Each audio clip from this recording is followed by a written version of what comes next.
Hi, this is value updates YouTube channel. நம்ம value update channel subscribe பண்ணிக்கோங்க, share பண்ணுங்கள், comment பண்ணுங்கள், like பண்ணுங்கள். ஃபுல் கான்டென்ட்டும் பாருங்கள். இன்றைக்கி டிவிக்கே ஆட்சி அமைக்குமா, அதாவது ஃப்ளோர் டெஸ்ட் நடக்கும். ஆளுநர் அழைப்பார். பெரும்பான்மை டிவிக்கே கட்சிக்கு இல்லை. 107 தொகுதிகளில் ஜெயிச்சிருக்காங்க. கூடுதலாக 11 எம்எல்ஏ தேவைப்படுறாங்க ஆட்சி அமைக்கிறதுக்கு. இந்த நிலையில் விஜய் ஆட்சி அமைக்க முடியுமா? என்ன சாத்தியக்கூறு இருக்கு? கூட்டணி ஆட்சி அமையும். ஆனால் டிவிக்கே விஜயினுடைய கட்சி தனி பெரும்பான்மை பெறலை. ஆனால் சிங்கிள் லார்ஜஸ்ட் பார்ட்டி டிவிக்கோடைய ஆட்சி அமைய வாய்ப்பு இருக்குது.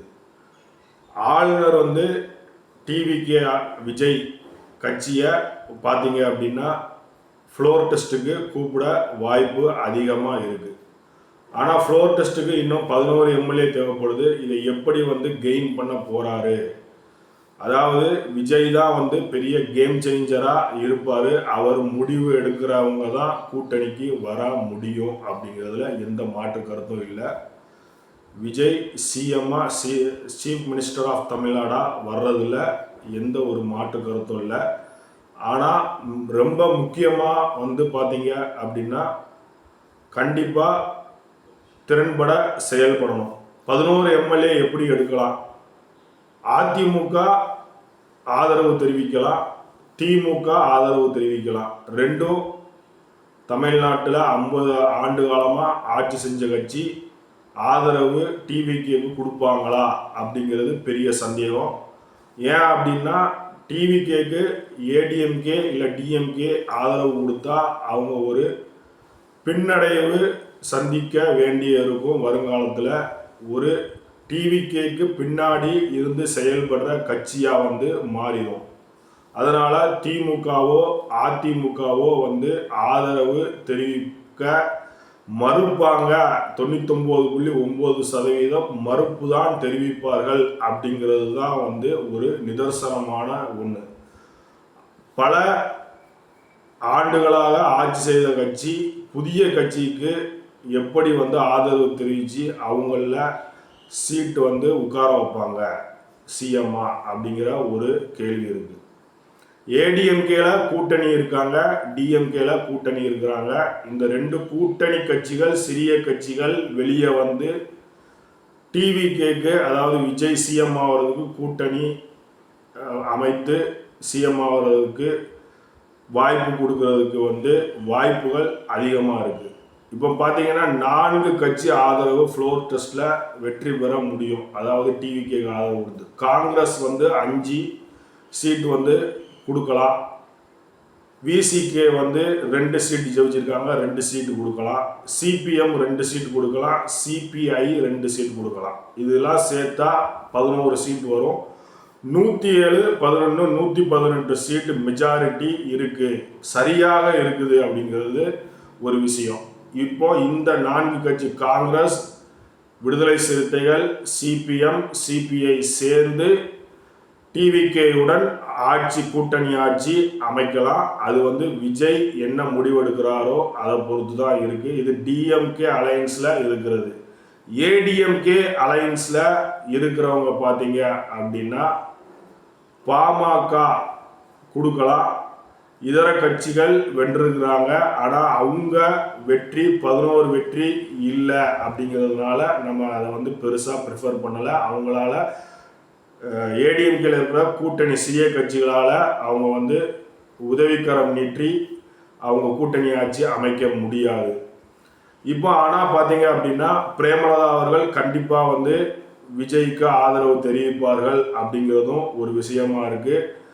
இந்த ஆதரவையும் சேர்த்தா 12 தொகுதி சீட்டு கிடைக்கும். 107 + 12 அப்படின்னு பார்க்கும்பொழுது 119 இருக்குது. ஆனால் ரொம்ப நெருக்கமாக 118, 119 இருந்தால் நாளைக்கு எந்த ஒரு பிரச்சனையும் வரலாம். ஆட்சியை கவிழ்ப்பதற்கு என்ன ஒரு சதியும் செய்யலாம். இப்போ நம்ம காங்கிரஸ், விசிகா, சிபிஎம், சிபிஐயோட சேர்ந்து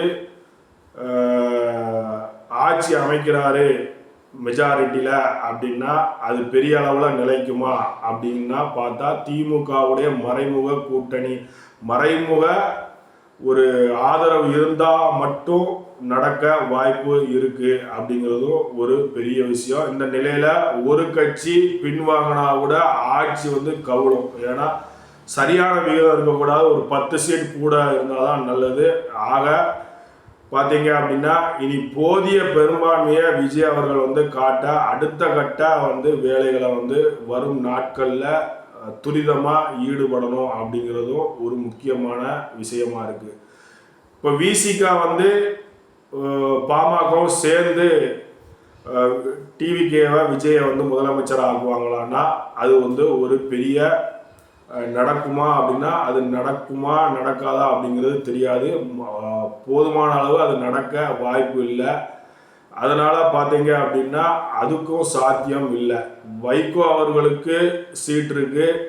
அப்புறம் பார்த்தீங்க அப்படின்னா வைகோவுக்கு 1-2 சீட் இருக்குது. விஜயகாந்த் அதாவது பிரேமலதா வந்து வெற்றி பெற்றிருக்கிறாங்க அப்படிங்கிறதும் நம்ம வந்து பார்க்குறோம். இப்போ பார்த்தீங்கன்னா அதிமுக இல்லைன்னா திமுக வெளியிலேருந்து ஆதரிக்க நிச்சயமாக ஒப்புக்கொள்ள மாட்டார்கள் அப்படிங்கிறத நம்ம பார்த்தோம்.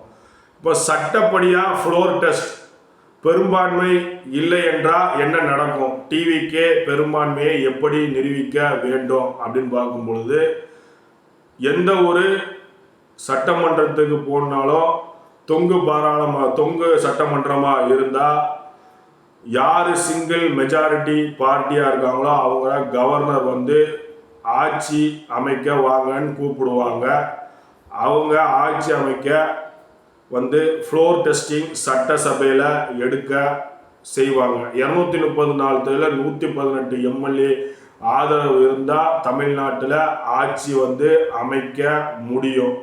டிவிகேக்கு ஆட்சி அமைப்பதற்கு இப்போதைக்கு முடியாது. ஃப்ளோர் டெஸ்ட்டில் அவங்க 118 எம்எல்ஏவை, அதனால தான் நம்ம வந்து சொன்னோம் யார் வந்து கூட்டணிக்கு வந்து வருவாங்க அப்படின்னு சொல்லி. கூட்டணிக்கு வந்தால் விஜய் முடிவு செய்கிற கூட்டணியாக தான் இருக்கும் அப்படிங்கிறதும் ஒரு விஷயம். இது வந்து இப்போ தொங்கு பாராளுமன்றமாக இருக்குது. மாற்று அரசு முயற்சி வந்து நடந்துட்டு இருக்கு. இப்போ ஹங் அசம்பிளி வரவும் வாய்ப்பு இருக்கு. ஹங் அசம்பிளினா என்ன, யாரும் மெஜாரிட்டியாக நிரூபிக்க முடியலை அப்படின்னா இதை வந்து ஹங் அசம்பிளின்னு சொல்லுவாங்க. தெளிவான சட்டசபை வந்து இல்லை, தெளிவான சட்டசபையை நடத்த யாருக்கும் அருகதை இல்லை அப்படின்னா சட்டப்படி என்ன நடக்கும், ஆர்டிகல் 356 படி பார்த்தீங்க அப்படின்னா பிரசிடென்ட் ரூல், அரசு செயலிழந்து இருக்கிறது, யாரும் ஆட்சி அமைக்க முன்வரவில்லை, ஆட்சி அமைக்க அறுதி பெரும்பான்மை இல்லை அப்படின்னு சொல்லி பிரசிடென்ட் ரூல் கொண்டு வந்துருவாங்க. எந்த கட்சி அரசு அமைக்க முடியலை அப்படின்னு சொல்லி ஆளுநர் வந்து அறிக்கையை அனுப்பிடுவார். மத்திய அரசு வந்து பிரசிடென்ட்ஸ் ரூலை article 356 of the constitution of India மூலமாக அறிவித்து மாநிலம் வந்து நேரடியாக வந்து மத்திய கட்டுப்பாட்டில் வந்துடும். மத்திய அரசு கட்டுப்பாட்டில் பிரசிடென்சியல் ரூல் வந்து நடக்கும். அறுதி பெரும்பான்மை இல்லை அப்படின்னா ஹங் அசம்பிளி, பிரசிடென்ட் ரூல், மறுபடியும் தேர்தல், அந்த பிரசிடென்ட் ரூல் நடந்துகிட்டே இருக்கும். இந்த நிலையில் நீடிக்கும். ரீஎலெக்ஷன் வர அதிக வாய்ப்பு உண்டு. மீண்டும் தேர்தல் நடக்கும். தேர்தல் நடந்து யார் மெஜாரிட்டி வராங்களோ அவங்க திருப்பி வந்து ஆட்சி அமைப்பார்கள். இதுதான் வந்து சட்டப்படி கான்ஸ்டியூஷன் படி ஆர்டிகல் 356 படி இருக்குது. கான்ஸ்டியூஷன் ஆஃப் இந்தியா அரசியலமைப்பு சட்டம் வந்து சொல்லுது. அதனால் கண்டிப்பாக வந்து அறுதி பெரும்பான்மையை டிவிக்கே அதாவது விஜய் தலைமையில் சிஎம்மாக வருவதற்கு கூட்டணி ஆட்சி அமையலை அப்படின்னா பிரசிடென்ட் ரூல் வந்துடும். அதனால் யார் வந்து ஆதரவு கொடுக்க போகிறாங்க அப்படிங்கிறது பெரிய எதிர்பார்ப்பாக இருக்குது. சிறு கூட்டணிகளுடன், சிறு கட்சி கூட்டணிகளுடன் ஆட்சி அமைக்க போகிறாரா, இல்லைன்னா ஏடிஎம்கே இல்லைன்னா டிஎம்கே வந்து இது பவர் வந்து கொடுத்து கூட்டணி ஆட்சி அமைக்க போகுதா அப்படின்னு பார்க்க போகிறோம். கூடிய விரைவிலே தெரிஞ்சோம் என்ன நடக்க போகுதுன்னு. சிறு கட்சியுடன் கூட்டணி ஆட்சியா, பெரிய கட்சி அதிமுக திமுகவுடன் கூட்டணி ஆட்சியா, இல்லை பிரசிடென்ட்ஸ் ரூலா, அதாவது ஆர்டிக்கல் படி, கான்ஸ்டியூஷன் ஆஃப் இந்தியா படி 356 படி பிரசிடென்சியல் ரூல் நடக்க போதா அப்படிங்கிறது தெரிஞ்சிடும். நம்ம அதுக்காக வெயிட் பண்ணிட்டு இருப்போம். அப்படிங்கிறது நம்ம ஆவலுடன் எதிர்பார்த்துருக்கோம் என்ன நடக்க போகுது அப்படின்னு. நம்ம வேல்யூ அப்டேட் சேனல் முக்கியமான தகவல்களை கொடுத்துட்டுருக்கோம். நம்ம சேனலை சப்ஸ்கிரைப் பண்ணுங்கள், மறந்துடாதீங்க, பெல் பட்டன் ப்ரெஸ் பண்ணுங்கள், ஃபுல் கான்டென்ட்டும் பாருங்கள், ஸ்கிப் பண்ணாமல் பாருங்கள் அப்படின்னு சொல்லி கேட்டுக்கிறோம். நன்றி, வணக்கம்.